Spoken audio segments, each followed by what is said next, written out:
그런데 뱀은 여호와 하나님이 지으신 들짐승 중에 가장 간교하니라. 뱀이 여자에게 물어 이르되 하나님이 참으로 너희에게 동산 모든 나무의 열매를 먹지 말라 하시더냐. 여자가 뱀에게 말하되 동산 나무의 열매를 우리가 먹을 수 있으나 동산 중앙에 있는 나무의 열매는 하나님의 말씀에 너희는 먹지도 말고 만지지도 말라. 너희가 죽을까 하노라 하셨느니라. 뱀이 여자에게 이르되 너희가 결코 죽지 아니하리라. 너희가 그것을 먹는 날에는 너희 눈이 밝아져 하나님과 같이 되어 선악을 알 줄 하나님이 아심이니라. 여자가 그 나무를 본즉 먹음직도 하고 보암직도 하고 지혜롭게 할 만큼 탐스럽기도 한 나무인지라. 여자가 그 열매를 따먹고 자기와 함께 있는 남편에게 주매 그도 먹은지라. 이에 그들의 눈이 밝아져 자기들이 벌쓴 줄을 알고 무화과 나무 잎을 엮어 치마로 삼았더라.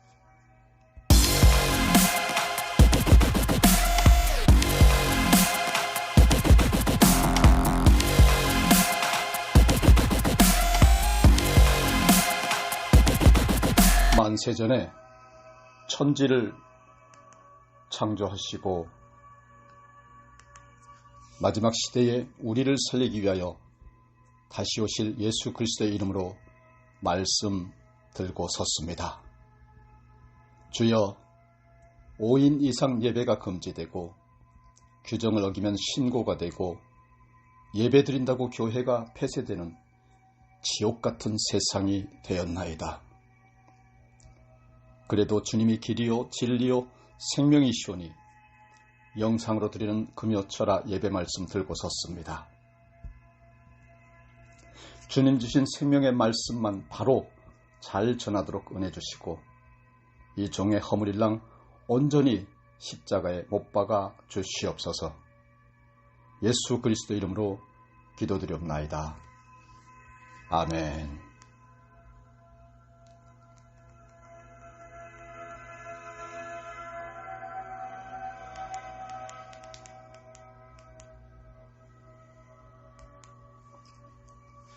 악마가 사람을 유혹한다는 이야기 많이 들어보셨죠? 특히 구약 욥기에 그런 이야기가 많이 나옵니다. 동방의 의인이라고 하는 욥을 악마가 파멸시켜서 망하게 하는데요. 자식, 재산, 아내, 건강, 그야말로 모든 것을 다 잃습니다. 괴테의 파우스트에는 악마인 메피스토펠레스가 등장합니다. 악마는 파우스트 박사에게 젊음을 제공하는 대신에 그의 영혼을 악마인 자신에게 달라고 합니다. 성수와 문학이 악마를 언급하는 이유가 뭘까요? 그 방식이 아니면 인간의 타락과 인간에게 임하는 저주를 온전히 설명할 수가 없기 때문입니다. 하나님이 창조한 아름다운 이 세상에서 일어나는 타락과 저주의 이유는 모두 죄 때문입니다. 그 죄를 일으키는 장본인이 누굽니까? 바로 악마예요. 오늘 본문 창세기 3장 1절로 7절까지 아담과 이브가 선악과를 따먹도록 유혹하는 뱀은 바로 악마를 상징합니다. 신약에서 마태복음 4장 1절로 보게 되면 11절까지 진술하고 있는 예수님을 유혹하는 이야기에도 역시 이 악마가 등장합니다. 그리고 이 이야기가 다른 공관 복음서인 마가복음과 누가복음에도 들어있는 것을 보게 되면 초기 기독교 공동체에 잘 알려진 이야기인 것이 분명합니다. 제자들이 예수님과 함께 생활했었던 공생애와 달리 그 이전에 일어난 이야기가 이렇게 초기 기독교 안에 잘 알려진 이유가 무엇일까요? 성서신학자들에 따르면 이 이야기는 초기 기독교가 처한 어떤 특별한 상황에서 형성된 것이라고 합니다. 그 상황은 곧 예수 그리스도의 정체성과 기독교 신앙의 정체성에 대한 질문이 급박해졌다라고 하는 사실입니다. 그 질문은 당신은 하나님의 아들인가? 라고 하는 것입니다. 오늘 본문에 예수님이 악마에게 받은 유혹이 세 가지입니다.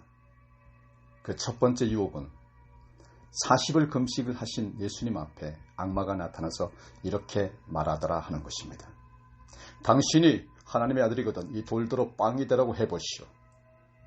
3절입니다. 두 번째 유혹에 관해서는 악마가 예수님을 예루살렘 성전 꼭대기로 데리고 와서 이렇게 말하는 겁니다. 당신이 하나님의 아들이거든 뛰어내려보라. 6절의 이야기입니다. 또한 악마는 시편 9장 11절로 12절을 인용합니다. 하나님이 천사들을 다 시켜서 다치지 않게 할 것이라고 주장하면서 악마가 성경을 인용하는 흉악한 장면이 나옵니다. 세 번째로 악마는 예수님에게 세상의 화려한 모습을 보여주면서 말합니다. 당신이 내 앞에 절하면 이 모든 것을 당신에게 다 주겠다. 이렇게 악마가 간교합니다. 여러분, 이 세 번에 걸친 유혹은 바로 예수님이 하나님의 아들이냐 하는 질문과 연관된다고 하는 사실 믿으시길 바랍니다. 첫 번과 두 번째 질문은 노골적으로 당신이 하나님의 아들이거든 이라고 단서를 답니다. 세 번째 질문에는 그런 단서가 없지만 그 안에 담고 있다고 봐야 합니다. 하나님의 아들이라고 한다면 세상을 지배해야 되지 않느냐라고 하는 것이죠. 그런데 세상은 악마가 지배합니다. 그러니 악마인 자신에게 무릎 꿇어라고 하는 것입니다. 초기 기독교는 예수님을 하나님의 아들로 믿었습니다. 정말로 믿었습니다. 그것이 기독교의 정체성입니다. 그런데 그들은 믿음으로는 그렇게 받아들였지만 주변에서 실상은 그걸 용납 안 했습니다. 그들은 증거를 대라고 떼를 썼습니다. 예수가 하나님의 아들인 증거가 뭐냐? 대봐라. 그 증거가 뭐냐? 여러분은 증거가 뭐라고 생각하십니까? 예수님이 행하신 수많은 기적? 여러분, 요즘 그런 기적은 핸드폰에서도 무수히 일어납니다. 다른 종교들에서도 일어납니다. 그러면 예수님의 십자가가 바로 그 증거다. 그렇게 말할 수 있겠죠. 그런데 여러분, 십자가로 죽은 사람이 예수님만이 아니에요. 예수님 이전에도 이후에도 십자가에서 처형당한 사람들 이루 헤아릴 수 없이 많습니다. 우리의 눈에는 명명백백한 증거이지만 세상 사람들 눈에는 그것이 아무런 증거가 되지 못합니다. 그들은 전혀 믿지 않습니다. 뭔데 그게 어쩌라고? 십자가가 뭘 어쩐다고? 예수가 뭘? 그러면 부활이야말로 정말로 아무도 부인할 수 없는 증거다라고 말할 수 있겠죠? 아니에요. 그것도 역시 세상 사람들 눈에는 아무 증거가 되지 못합니다. 여러분, 그런데 초기 기독교가 처한 이런 영적인 위기, 당시 예수님 스스로에게도 있었다고 하는 사실 믿어집니까? 예수님은 자신이 하나님의 아들이라고 하는 사실을 어떻게 확신할 수 있었을까요? 아예 처음부터 예수님이 그것을 확신하고 있었을까요? 예수님은 겟세마네 동산에서 기도하는 중에 자신이 감당해야 할 십자가 처형을 가능한 벗어나게 해달라고 하나님께 아주 간절하게 기도드렸습니다. 예수님도 사람인지라 살고 싶었던 겁니다. 십자가에 처형당하는 순간에도 엘리 엘리 라마 사박다니 나의 하나님 왜 나를 버리셨나이까 이렇게 소리치셨습니다. 어쩌면 예수님은 마지막 순간까지 자신이 하나님의 아들이라고 하는 사실을 확신하지 못했을지도 모른다라고 생각하는 그런 학자들도 많습니다. 예수님은 인성, 신성 두 가지 다 있으셨죠. 그러니까 한편은 그냥 사람이고 다른 한편은 신이니까 얼마나 힘들었겠습니까? 그게 예수님이셨어요. 신도 인간도 다 한 몸 안에서 갈등하고 주장했으니까 얼마나 힘드셨겠습니까? 우리는 오늘 인간 예수님을 잘 들여다볼 필요가 있습니다. 예수님이 처한 영적인 불안이 무엇인지, 그 예수님을 통한 하나님의 구원이 무엇인지 이해하고 그리고 그 능력 안으로 들어갈 수 있어야 합니다. 예수님에게 일어난 사건은 단지 하나님이 만들어 놓은 프로그램의 기계적인 작동이 아니다라고 하는 사실입니다. 하나님의 명령을 향한 예수 그리스도의 인격적이고 역동적인 순종, 그것을 제대로 들여다봐야 합니다. 돌을 빵으로 만들어보라고 하는 첫째 유혹에 예수님은 이렇게 생각하셨을지 몰라요. 내가 만약 하나님의 아들이라면 세상 굶주림을 일시에 해결할 수 있는 능력이 있어야 하는가, 이런 생각. 여러분, 그것은 목회자인 저도 아주 자주 우리를 범하는 유혹입니다. 사람들을 먼저 배부르게 해야 하잖아요. 그것도 못하면서 무슨 하나님의 아들이 될 자격이 있느냐, 무슨 목사 될 자격이 있느냐, 늘 그런 문제로 갈등합니다. 여러분, 예수님이 돌을 빵으로 만들었다고 한다면 정말 세상 사람들이 예수님을 하나님의 아들로 순순히 믿었을까요? 돌로 빵 만든 사실이 메시아 예수의 가장 중요한 증거가 될 수 있었을까요? 이런 질문들, 이런 오류들, 지금도 우리에게 아주 강력하게 일어나는 게 현실이고 사실입니다. 오늘 이 휘황찬란한 세상의 힘이 도대체 어디서 나오는지 한번 생각해 보세요. 돌로 빵을 만든다고 주장하는 사람들, 그들이 메시아처럼 떠받들어지는 세상입니다. 정치와 경제는 물론이고 예술과 교육, 문화 전반 모두가 돌로 빵을 만드는 사람들을 찾고 있습니다. 새벽별 같이 빛나고 찬란한 루시퍼의 기적들을 기대하고 있는 것입니다. 성전 꼭대기에서 뛰어내리라고 하는 두 번째 유혹을 보고 예수님은 그때 이렇게 생각했을 거예요. 내가 만약 하나님의 아들이라면 손오공처럼 하늘을 날아다니고 슈퍼맨처럼 우주를 들었다 놨다 하는 그런 초능력이 있어야 하는 건 아닐까? 이런 생각. 세상은 바로 이런 캐릭터를 메시아라고 생각합니다. 이런 능력을 가진 사람에게 환호합니다. 악마에게 절하라고 하는 세 번째 유혹도 마찬가지입니다. 명실상부한 하나님의 아들이라고 한다면 이 세상의 문제를 완전하게 해결해야 한다, 그런 건데요. 그런데요, 그것은 세상을 지배하고 있는 악마와 손을 잡아야 하는 게 아니냐고 하는 유혹을 받을 수도 있다는 말입니다. 여러분, 이런 유혹 오늘도 저와 여러분이 삶 속에서 계속 받고 있다는 사실 믿으시길 바랍니다. 우리는 악마의 힘을 이용해서라도 화려한 세상을 얻고 싶어 합니다. 예수님이 하나님이 아들이라고 하는 증거를 대라고 하는 요구는 초기 기독교 안팎에서 얼마나 절실했는지 모릅니다. 당시의 예수님도 지금의 우리도 아직도 겪고 있는 일들입니다. 그럴 때 우리의 대답은 뭐라고 해야 할까요? 우리는 그저 이렇게 말해야 할 것입니다. 말씀이 하나님이시다. 말씀 따라서 살자. 이렇게 말하고 행하며 주님 십자가를 뒤져야 할 것입니다. 오늘 본문 세 번의 유혹에 대해서 예수님이 어떤 대답을 하셨습니까? 첫째 유혹에 대해서 예수님은 사람이 빵으로만 사는 게 아니라고 하나님의 말씀으로 산다라고 대답하셨고요. 둘째 유혹에 대해서는 하나님을 시험하지 말라라고 대답하셨습니다. 그리고 세 번째 유혹에서 예수님은 이렇게 대답하십니다. 사탄아, 물러가라. 기록되었을 때 주 너의 하나님께 경배하고 다만 그를 섬기라 하였느니라. 10절의 말씀입니다. 오늘 이 세 가지 대답의 특징에 대해서 한번 살펴보겠습니다. 첫 대답은 하나님의 말씀이며 둘째 대답은 하나님을 시험치 말라고 하는 것이고 세 번째 대답은 하나님만을 섬기라고 하는 것입니다. 많은 기독교인들은 자신들도 예수님의 이런 대답에서 보듯이 하나님만을 섬기면서 살아간다고 생각하고 그렇게 믿으면서 신앙생활을 합니다. 그렇다면 다행입니다만 여러분, 이런 삶의 태도가 그렇게 간단치가 않습니다. 성경에 이런 주제가 언급되었다고 하는 것은 바로 이렇게 사는 것이 그만큼 힘들다고 하는 증거입니다. 우리는 실제로는 전혀 그렇지 않으면서도 하나님만을 섬긴다고 곧잘 말합니다. 빵으로만 사는 게 아니라 하나님의 말씀으로 산다고 하는 말, 무슨 뜻일까요? 이 말을 빵도 중요하고 하나님의 말씀도 중요하다는 뜻으로, 그래서 세상에서도 출세하고 하나님도 잘 믿으면 된다라는 뜻으로 받아들이면 곤란합니다. 사람들은 하나님을 잘 믿으면 빵이 주어진다고 믿습니다.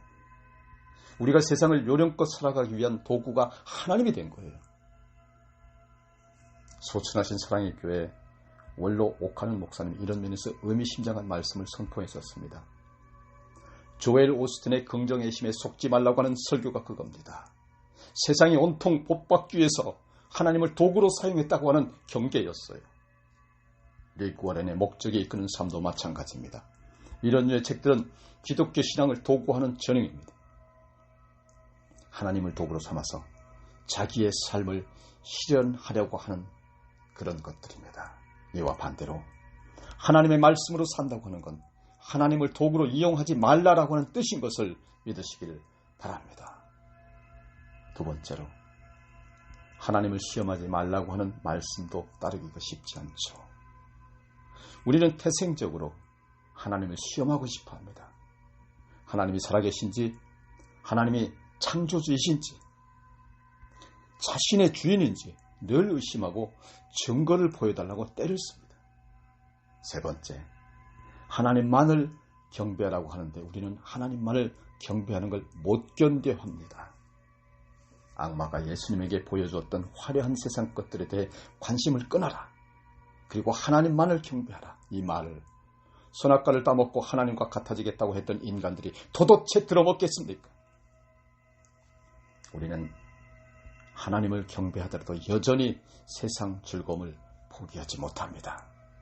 우리는 어찌됐든 이 땅에 두 발을 딛고 살아야 하니까요. 먹고 입고 울고 웃고 빼앗고 타락하고 인간이 마땅히 겪어야 할 모든 삶의 과정을 그대로 살아가야만 하는 인간일 뿐입니다.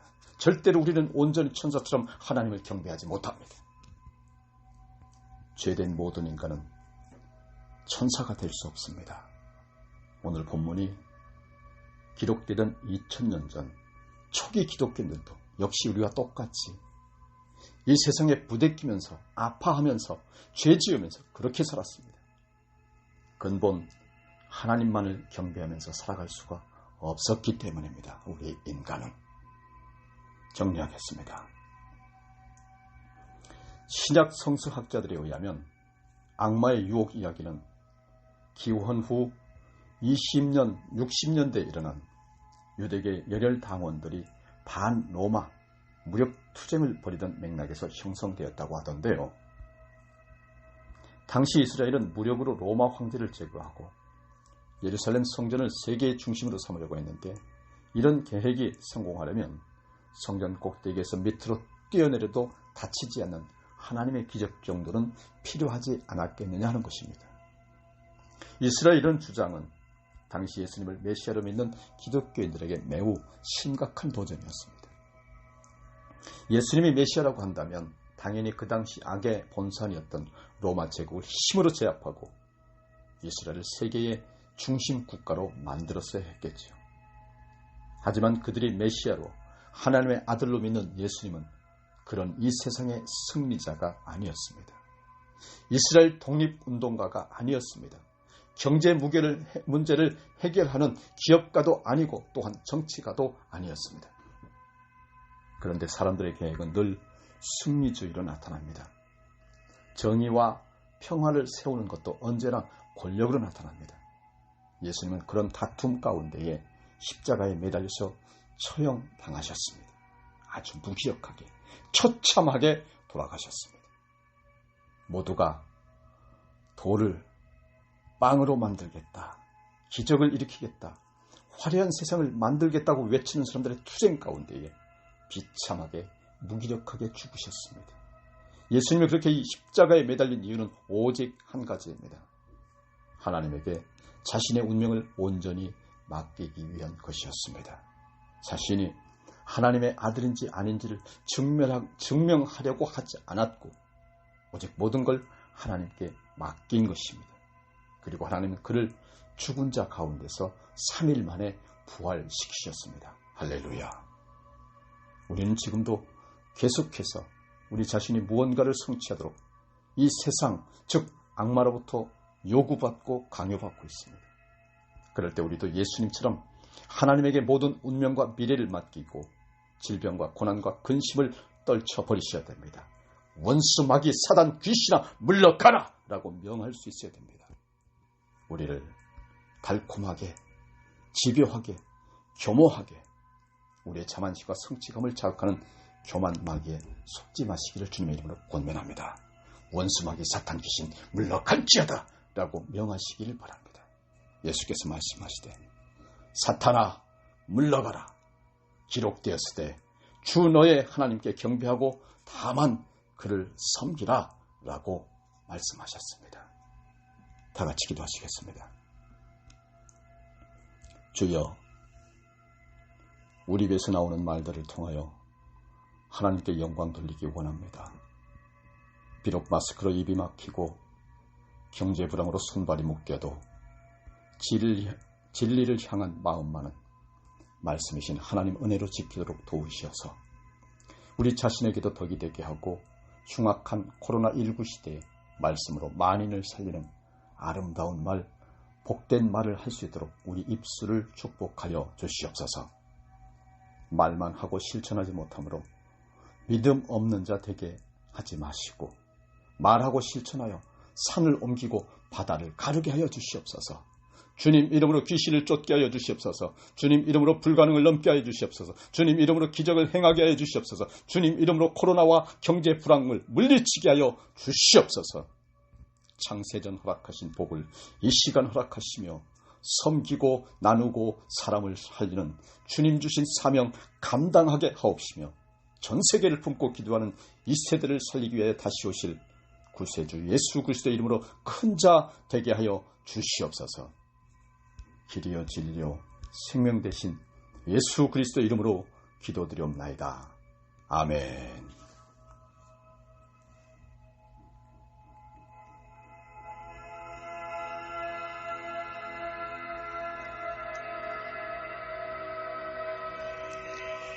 (1분간) 통성으로 기도하겠습니다. 오늘 금요칠을 위하여 1분간 마음속 깊은 곳에 소원과 소망과 하나님께 올리는 회개의 기도를 1분간 올리도록 하겠습니다. 주여 3번 외치겠습니다. 주여 주여 주여.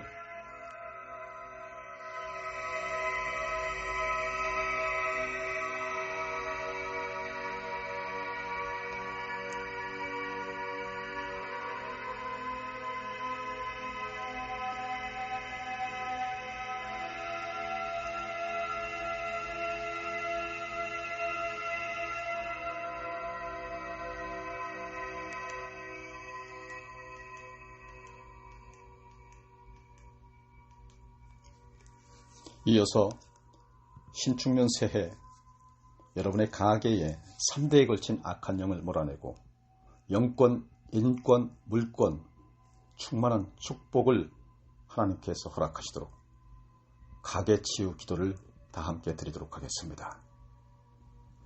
거룩하게 준비된 헌금을 봉투에 넣어서 새해 소망을 정성껏 적어 주님 앞에 내어놓고 전심전력으로 함께 기도하시기 바랍니다. 하나님 아버지, 나를 지으시고 치유하시고 복주심을 감사드립니다. 조상으로부터 흐르는 모든 영향력에 대하여 이 시간 예수 그리스도의 이름으로 차단하여 주시고 이 영향을 받게 된 나의 행위와 조상들의 모든 죄를 회개합니다. 나의 조상이 하나님 외에 다른 신들을 숭배하고 의식적 무의식적으로 한 모든 거짓 계획을 예수 그리스도의 이름으로 파기하고 회개합니다. 이 계약을 통하여 내 삶을 묶고 있는 사단의 모든 결박을 예수님의 보혈의 공로로 끊어버리고 이 계약을 통하여 사단이 나의 가계를 공격할 수 있는 모든 법적 권리와 그 효력을 박탈하고 무효임을 선포합니다. 하나님 아버지, 나와 나의 조상이 의식적 무의식적으로 자신이나 후손을 저주한 것을 회개합니다. 태아 때부터 현재까지 내 삶에 미친 모든 저주의 효력을 예수님의 이름으로 박탈하고 모든 종류의 저주를 하나님의 복으로 바꾸어 주시옵소서. 또한 나는 나와 연결된 모든 인간관계 속에서 하나님께서 원하시지 않고 허락하시지 않은 모든 부정적 혼의 결속을 회개하고 예수님의 이름으로 이 시간 차단합니다. 동물과 물건과 이념과 사건과 연결된 모든 부정적 혼의 결속을 차단하고 예수님의 십자가를 모든 인간관계 속에 세우고 그 위에 예수의 피를 뿌리고 바르고 덮어버립니다. 하나님 아버지, 이 시간 나는 저주를 초래하게 한 나와 나의 조상이 지은 모든 죄를 미워하고 회개합니다. 나와 자녀들을 조상의 모든 죄와 저주로부터 완전 분리시켜 주시옵소서. 예수님의 피의 권세로 나의 가게에 임한 모든 종류의 죄의 결과 및 저주를 차단하고 제거합니다. 부모님의 조상의 죄가 나에게 영향을 준 모든 종류의 기계적 속박을 예수님의 이름으로 차단합니다. 이제 나의 부모님의 가문을 통하여 들어온 죽음과 폭력, 배척이나 교만, 반항, 거역, 분리와 이간, 분노와 두려움, 호생 및 성도착, 가난, 궁핍, 부채, 이혼, 이별, 불화, 우울증, 비관, 고독, 방랑벽, 한과 슬픔, 학대와 중독의 영을 나사렛 예수 그리스도의 이름으로 추방하노라.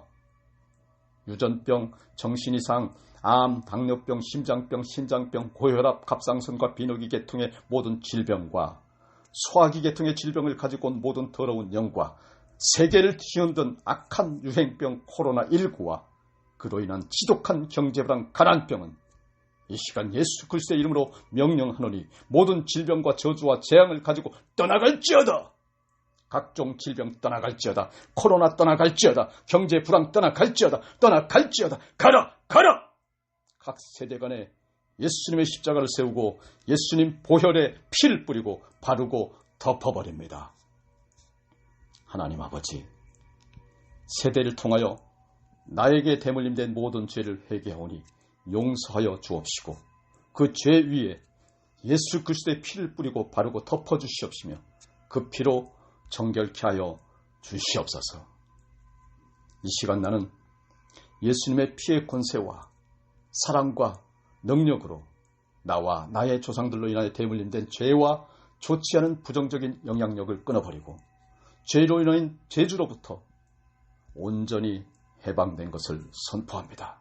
이제 나는 예수 그리스도의 권세로 각 사람에게 내린 모든 저주가 끊어졌음을 선포합니다. 저주로 인하여 나의 생애에 작용했었던 모든 악령에서 나를 자유케 하심을 감사드립니다. 내가 이제 하나님의 자녀요, 천국 백성으로 하늘의 신령한 본과 이 땅에 기름진 복으로 충만하게 되었음을 고백합니다. 또한 이제 내가 하나님의 축복받은 진정한 자녀요, 하나님 도우심의 손길이 이제부터 영원까지 나와 우리 가정에 충만하게 되었음을 선포하며 감사와 영광을 우리를 영죽을 제외해서 구원하신 우리 구주 예수 그리스도의 이름으로 기도드리옵나이다. 아멘.